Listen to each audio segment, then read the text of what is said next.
Hiber-Nation 78.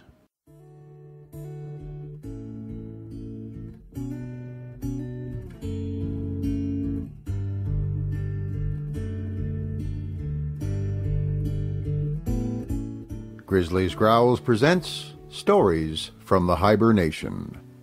Read by David Grizzly Smith.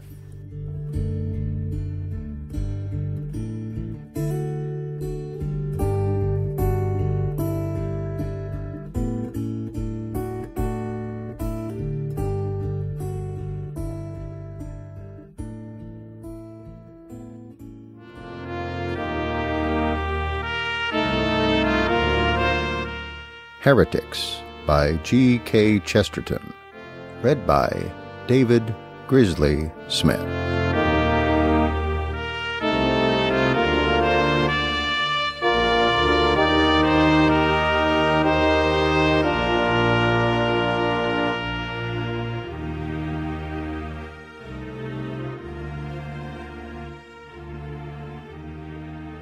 Part 5.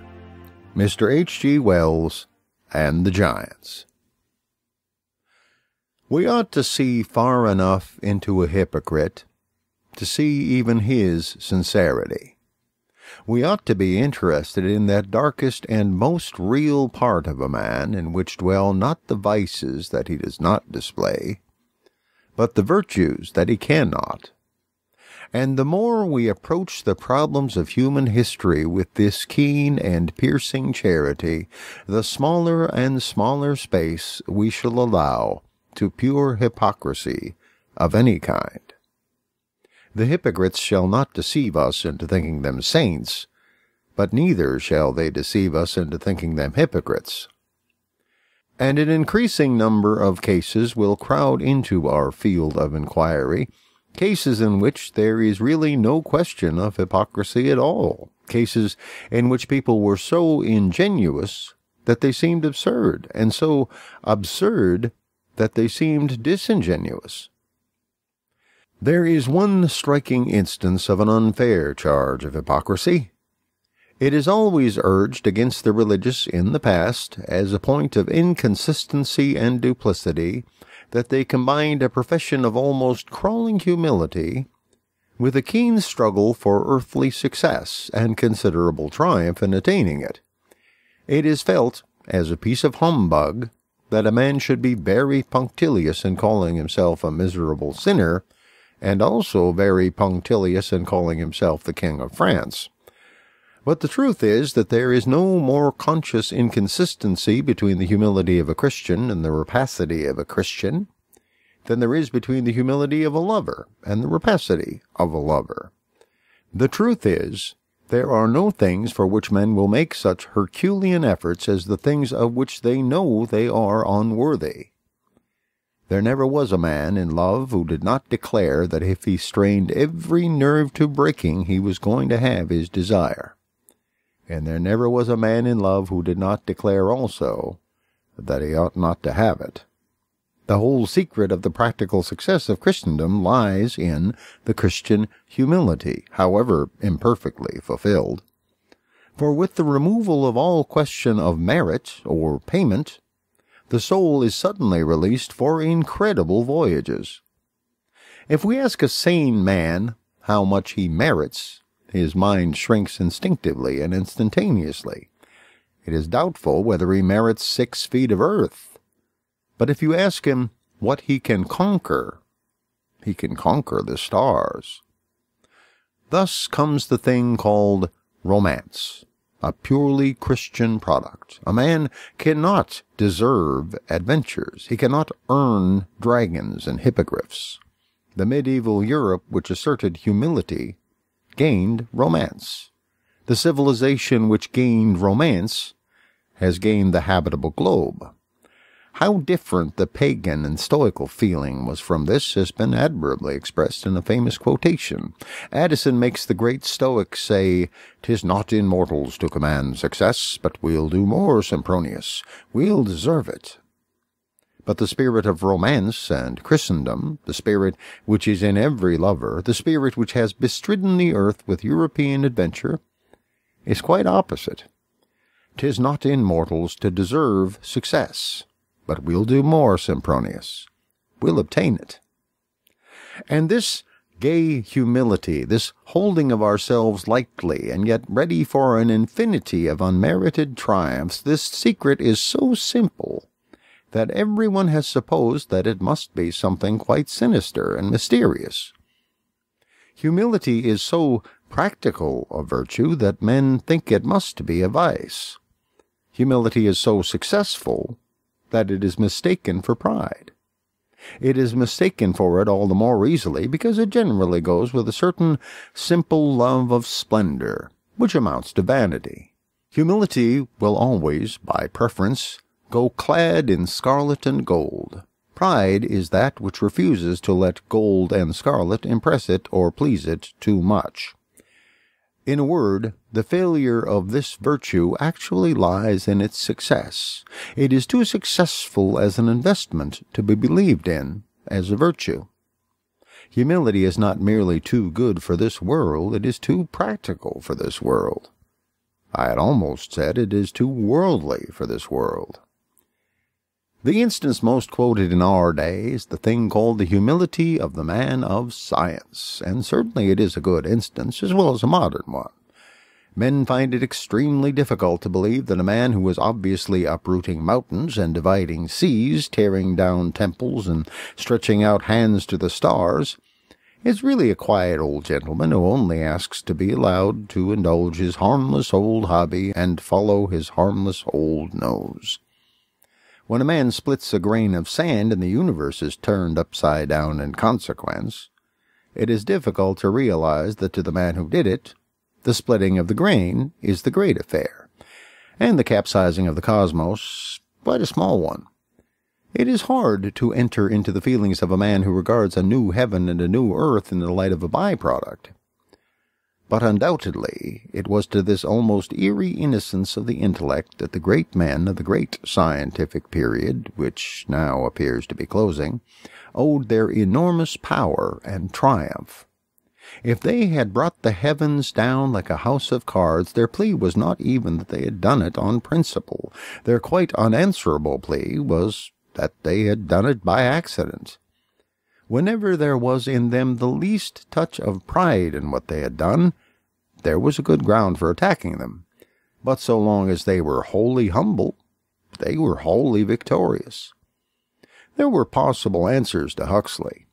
There was no answer possible to Darwin. He was convincing because of his unconsciousness. One might almost say because of his dullness. This childlike and prosaic mind is beginning to wane in the world of science. Men of science are beginning to see themselves, as the fine phrase is, in the part. They are beginning to be proud of their humility. They are beginning to be aesthetic, like the rest of the world, beginning to spell truth with a capital T, beginning to talk of the creeds they imagine themselves to have destroyed, of the discoveries that their forebears made. Like the modern English, they are beginning to be soft about their own hardness. They are becoming conscious of their own strength. That is, they are growing weaker. But one purely modern man has emerged in the strictly modern decades who does carry into our world the clear personal simplicity of the old world of science. One man of genius we have who is an artist, but who was a man of science, and who seems to be marked above all things with this great scientific humility. I mean Mr. H.G. Wells. And in his case, as in the others I've spoken of, there must be a great preliminary difficulty in convincing the ordinary person that such a virtue is predicable of such a man. Mr. Wells began his literary work with violent visions of the last pangs of this planet. Can it be a man who begins with violent visions is humble? He went on to wilder and wilder stories about carving beasts into men and shooting angels like birds. Is the man who shoots angels and carves beasts into men humble? Since then, he has done something bolder than either of these blasphemies. He has prophesied the political future of all men, prophesied it with an aggressive authority and a ringing decision of detail. Is the prophet of the future of all men humble? It will indeed be difficult in the present condition of current thought about such things as pride and humility to answer the query of how a man can be humble who does such big things and such bold things. For the only answer is the answer which I gave at the beginning of this essay. It is the humble man who does the big things. It is the humble man who does the bold things. It is the humble man who has the sensational sights vouchsafed to him, and this for three obvious reasons. First, that he strains his eyes more than any other men to see them. Second, that he is more overwhelmed and uplifted with them when they come. Third, that he records them more exactly and sincerely and with less adulteration from his more commonplace and more conceited everyday self. Adventures are to those to whom they are most unexpected, that is, most romantic. Adventures are to the shy. In this sense, adventures are to the unadventurous. Now this arresting mental humility in Mr. H.G. Wells may be, like a great many other things that are vital and vivid, difficult to illustrate by examples. But if I were asked for an example of it, I should have no difficulty about which example to begin with. The most interesting thing about Mr. H.G. Wells is that he is the only one of his many brilliant contemporaries who has not stopped growing. One can lie awake at night and hear him grow. Of this growth, the most evident manifestation is indeed a gradual change of opinions. But it is no mere change of opinions. It is not a perpetual leaping from one position to another like that of Mr. George Moore. It is a quite continuous advance along a quite solid road in a quite definable direction. But the chief proof that it is not a piece of fickleness and vanity is the fact that it has been, upon the whole, in advance from more startling opinions to more humdrum opinions. It has been even in some sense an advance from unconventional opinions to conventional opinions. This fact fixes Mr. Wells' honesty and proves him to be no poseur. Mr. Wells once held that the upper classes and the lower classes would be so much differentiated in the future that one class would eat the other. Certainly no paradoxical charlatan who had once found arguments for so startling a view would ever have deserted it, except for something yet more startling. Mr. Wells has deserted it in favor of the blameless belief that both classes will be ultimately subordinated or assimilated to a sort of scientific middle class, a class of engineers. He has abandoned the sensational theory with the same honorable gravity and simplicity with which he adopted it. Then he thought it was true. Now he thinks it is not true. He has come to the most dreadful conclusion a literary man can come to, the conclusion that the ordinary view is the right one. It is only the last and wildest kind of courage that can stand on a tower before 10,000 people and tell them that twice 2 is 4. Mr. H.G. Wells exists at present in a gay and exhilarating progress of conservatism. He is finding out more and more that conventions, though silent, are alive. As good an example as any of this humility and sanity of his may be found in his change of view on the subject of science and marriage. He once held, I believe, the opinion which some singular sociologists still hold, that human creatures could successfully be paired and bred after the manner of dogs or horses. He no longer holds that view. Not only does he no longer hold that view, but he has written about it in Mankind in the Making, with such smashing sense and humor that I find it difficult to believe that anybody else can hold it either. It is true that his chief objection to the proposal is that it is physically impossible, which seems to me a very slight objection, almost negligible compared with the others. The one objection to scientific marriage which is worthy of final attention is simply that such a thing could only be imposed on unthinkable slaves and cowards. I do not know whether the scientific marriage mongers are right, as they say, or wrong, as Mr. Wells says, in saying that medical supervision would produce strong and healthy men. I am only certain that if it did, the first act of these strong and healthy men would be to smash the medical supervision. The mistake of all that medical talk lies in the very fact that it connects the idea of health with the idea of care. What has health to do with care? Health has to do with carelessness. In special and abnormal cases, it is necessary to have care.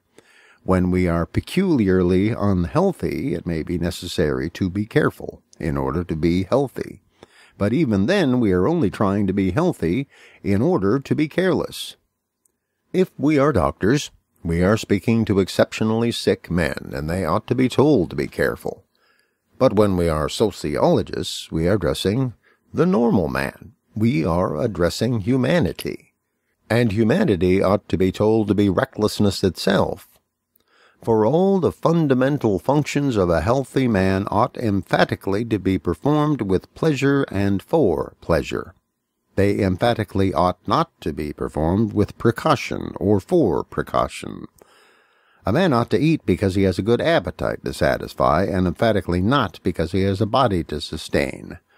A man ought to take exercise not because he is too fat, but because he loves foils, or horses, or high mountains, and loves them for their own sake. And a man ought to marry because he has fallen in love, and emphatically not because the world requires to be populated. The food will really renovate his tissues as long as he's not thinking about his tissues. The exercise will really get him into training so long as he's thinking about something else. And the marriage will really stand some chance of producing a generous-blooded generation if it had its origin in its own natural and generous excitement. It is the first law of health that our necessities should not be accepted as necessities. They should be accepted as luxuries.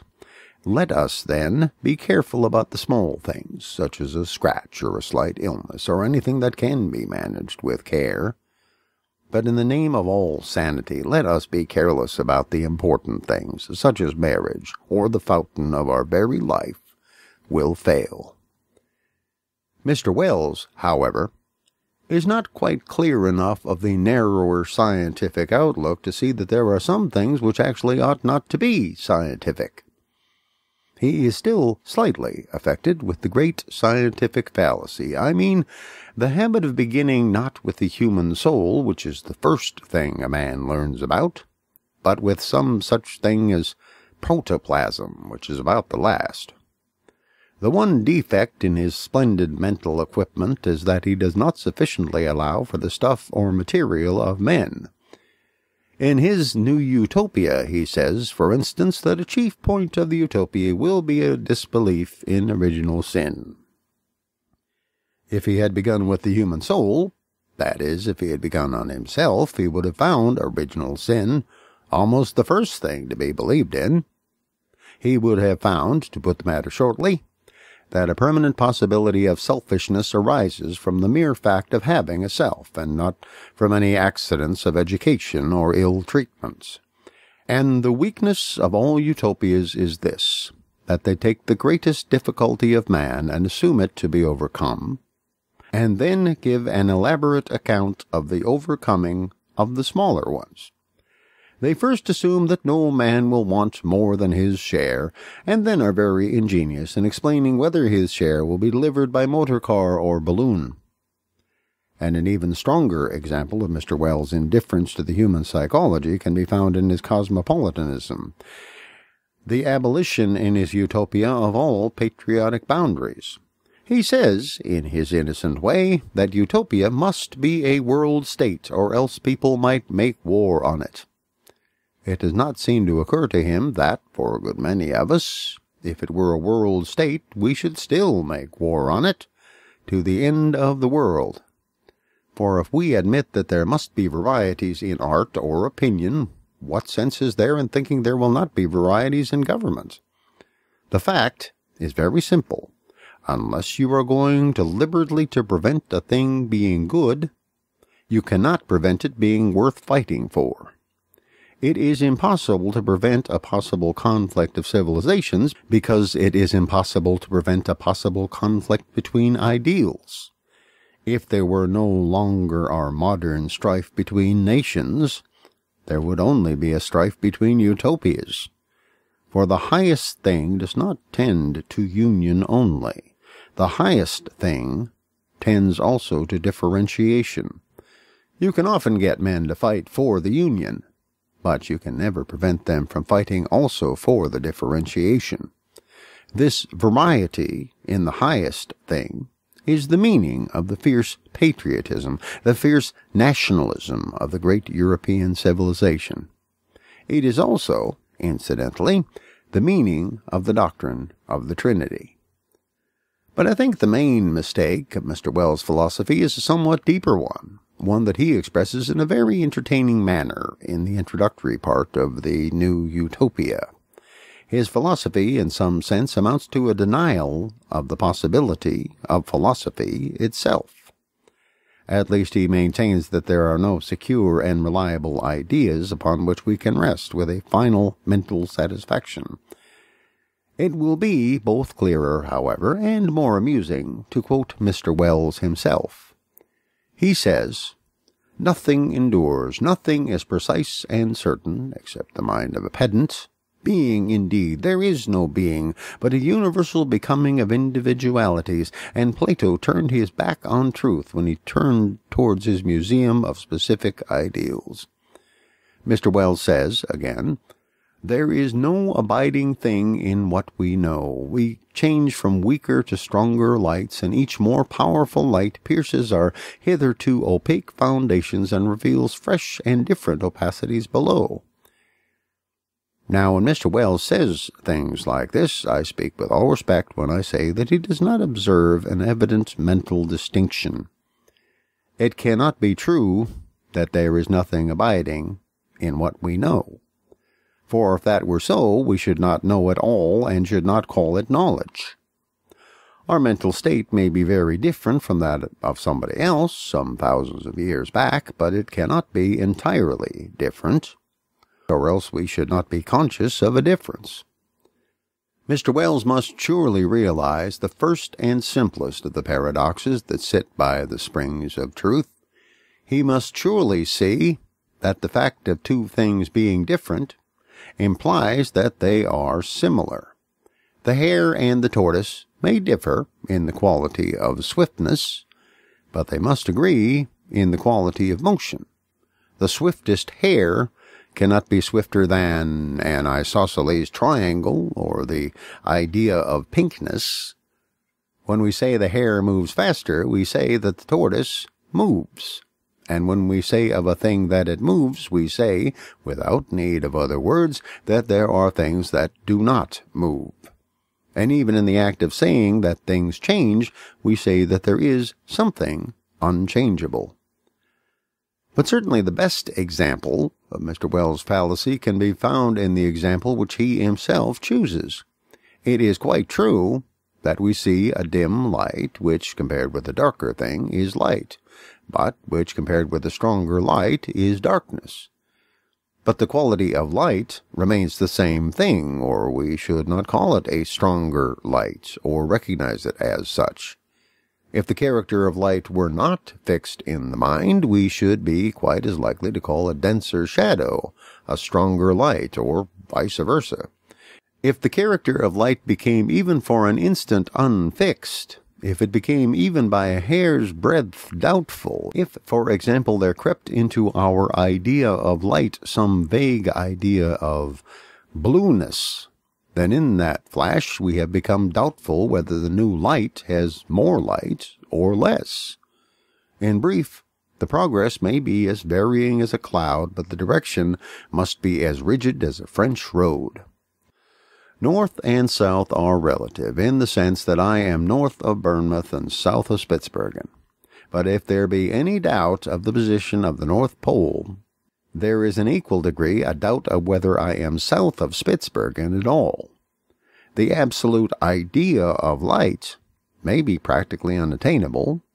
We may not be able to procure pure light. We may not be able to get to the North Pole, but Because the North Pole is unattainable, it does not follow that it is undefinable. It is only because the North Pole is not indefinable that we can make a satisfactory map of Brighton and Worthing. In other words, Plato turned his face to truth, but his back on Mr. H.G. Wells when he turned to his museum of specified ideals.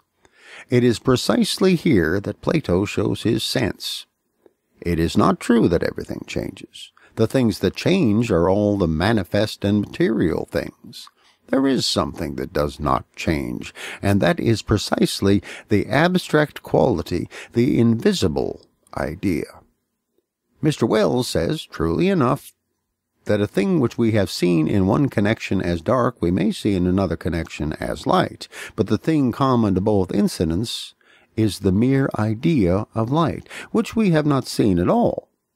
Mr. Wells might grow taller and taller for unending eons until his head was higher than the loneliest star. I can imagine his writing a good novel about it. In that case, he would see the trees first as tall things, and then as short things. He would see the clouds first as high, and then as low. But there would remain with him through the ages in that starry loneliness the idea of tallness. He would have in the awful spaces for companion and comfort the definite conception that he was growing taller, and not, for instance, growing fatter. And now it comes to my mind that Mr. H.G. Wells actually has written a very delightful romance about men growing as tall as trees, and that here again he seems to have been a victim of this vague relativism. The Food of the Gods is, like Mr. Bernard Shaw's play, in essence a study of the Superman idea. And it lies, I think, even through the veil of a half-pantomimic allegory, open to the same intellectual attack. We cannot be expected to have any regard for a Greek creature if he does not in any manner conform to our standards. For unless he passes our standard of greatness, we cannot even call him great. Nietzsche summed up all that is interesting in the Superman idea when he said, "Man is a thing which has to be surpassed." But the very word surpass implies the existence of a standard common to us and the thing surpassing us. If the Superman is more manly than men are, of course they will ultimately deify him, even if they happen to kill him first. But if he is simply more supermanly, they may be quite indifferent to him, as they would be to another seemingly aimless monstrosity. He must submit to our test, even in order to overawe us. Mere force or size is even a standard, but that alone will never make men think a man their superior. Giants, as in the wise old fairy tales, are vermin. Supermen, if not good men, are vermin. The Food of the Gods is the tale of Jack the Giant Killer told from the point of view of the giant. This has not, I think, been done before in literature. I have little doubt that the psychological substance of it existed in fact. I have little doubt that the giant whom Jack killed did regard himself as the Superman. It is likely enough that he considered Jack a narrow and parochial person who wished to frustrate a great forward movement of the life force. If, as not unfrequently was the case, he happened to have two heads, he would point out the elementary maxim which declares them to be better than one. He would enlarge on the subtle modernity of such an equipment, enabling a giant to look at a subject from 2 points of view, or to correct himself with promptitude. But Jack was the champion of the enduring human standards, of the principle of one man, one head, and one man, one conscience, of the single head, and the single heart, and the single eye. Jack was quite unimpressed by the question of whether the giant was a particularly gigantic giant. All he wished to know was whether he was a good giant, that is, a giant who was any good to us. What were the giant's religious views? What his views on politics and the duties of the citizen? Was he fond of children, or fond of them only in a dark and sinister sense? To use a fine phrase for emotional sanity, was his heart in the right place? Jack had sometimes to cut him up with a sword in order to find out.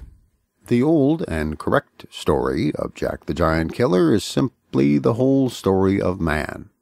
If it were understood, we should need no Bibles or histories. But the modern world in particular does not seem to understand it at all. The modern world, like Mr. Wells, is on the side of the giants, the safest place, and therefore the meanest and most prosaic. The modern world, when it praises its little Caesars, talks of being strong and brave. But it does not seem to see the eternal paradox involved in the conjunction of these ideas. The strong cannot be brave. Only the weak can be brave. And yet again, in practice, only those who can be brave can be trusted, in time of doubt, to be strong. The only way in which a giant could really keep himself in training against the inevitable Jack would be by continually fighting other giants 10 times as big as himself. That is, by ceasing to be a giant and becoming a Jack. Thus, that sympathy with the small or the defeated as such, with which we liberals and nationalists have been often reproached, is not a useless sentimentalism at all, as Mr. Wells and his friends fancy. It is the first law of practical courage. To be in the weakest camp is to be in the strongest school. Nor can I imagine anything that would do humanity more good than the advent of a race of Supermen for them to fight like dragons. If the Superman is better than we, of course we need not fight him. But in that case, why not call him the Saint? But if he is merely stronger, whether physically, mentally, or morally stronger, I do not care a farthing, then he ought to have to reckon with us, at least for all the strength we have. If we are weaker than he, that is no reason why we should be weaker than ourselves. If we are not tall enough to touch the giant's knees, that is no reason why we should become shorter by falling on our own. But that is at bottom the meaning of all modern hero worship and the celebration of the strong man, the Caesar, the Superman. That he may be something more than man, we must be something less. Doubtless there is an older and better hero worship than this. But the old hero was a being who, like Achilles, was more human than humanity itself. Nietzsche's Superman is cold and friendless. Achilles is so foolishly fond of his friend that he slaughters armies in the agony of his bereavement. Mr. Shaw's sad Caesar says in his desolate pride, "He who has never hoped can never despair." The man-god of old answers from his awful hill, "Was ever sorrow like unto my sorrow?" A great man is not a man so strong that he feels less than other men. He is a man so strong that he feels more. And when Nietzsche says, "A new commandment I give to you, be hard," he is really saying, "A new commandment I give to you, be dead." Sensibility is the definition of life. I recur for a last word to Jack the Giant Killer. I have dwelt on this matter of Mr. Wells and the giants, not because it is specially prominent in his mind. I know that the Superman does not bulk so large in his cosmos as in that of Mr. Bernard Shaw. I have dwelt on it for the opposite reason, because this heresy of immoral hero worship has taken, I think, a slighter hold of him, and may perhaps still be prevented from perverting one of the best thinkers of the day. In the course of the new utopia, Mr. Wells makes more than one admiring allusion to Mr. W.E. Henley.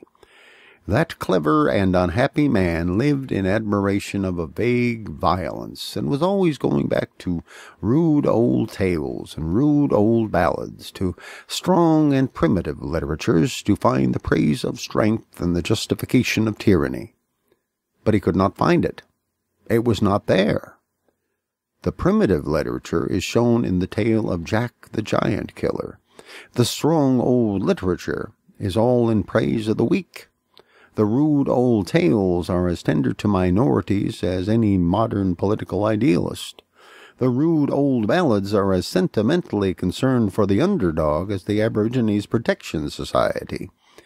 When men were tough and raw, when they lived amid hard knocks and hard laws, when they knew what fighting really was, they had only two kinds of songs. The first was a rejoicing that the weak had conquered the strong, and a second a lamentation that the strong had, for once in a way, conquered the weak. For this defiance of the status quo, this constant effort to alter the existing balance, this premature challenge to the powerful is the whole nature and the inmost secret of the psychological adventure which is called man. It is his strength to disdain strength.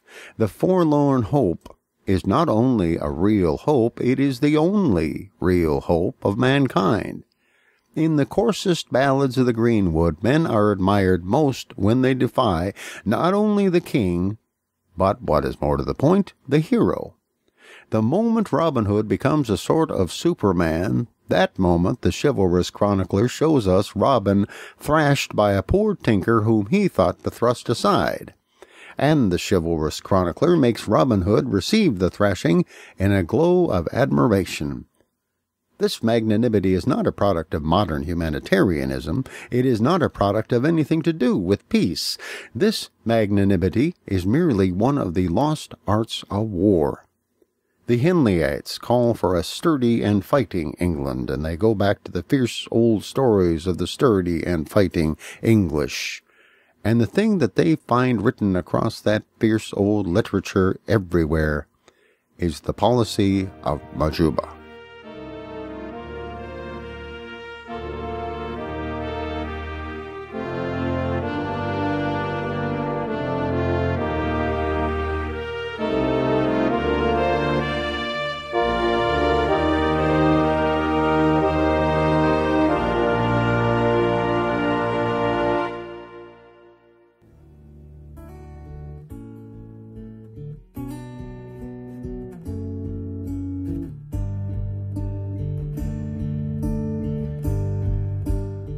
Thank you for listening to Stories from the Hiber-Nation. Comment on the website at grizzliesgrowls.com.